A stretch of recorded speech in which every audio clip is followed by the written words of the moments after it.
Assalomu alaykum. Men Uzun marketda 2024-yil oktyabr oyidan boshlab sotuvchi sifatida ish faoliyatimni boshladim va soliqdan YTT sifatida ro'yxatdan o'tdim va shu kungacha men faqat soliq to'lash va foyda qilmasdan o'z biznesimni davom ettirib kelyapman.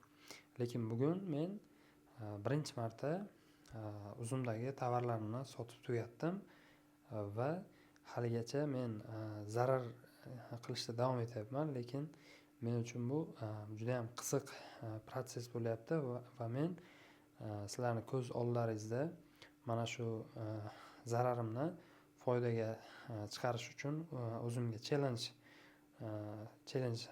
qilishga qaror qildim va buni sizlar bilan jarayonni kuzatib borishni reja qildim.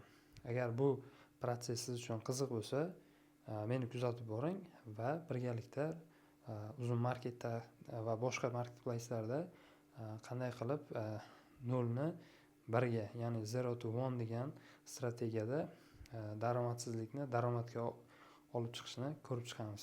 Hammaga rahmat. Agar qiziq bo'lsa, do'stlaringizga ham ushbu videoni ulashib, like bosib qo'yishni unutmang.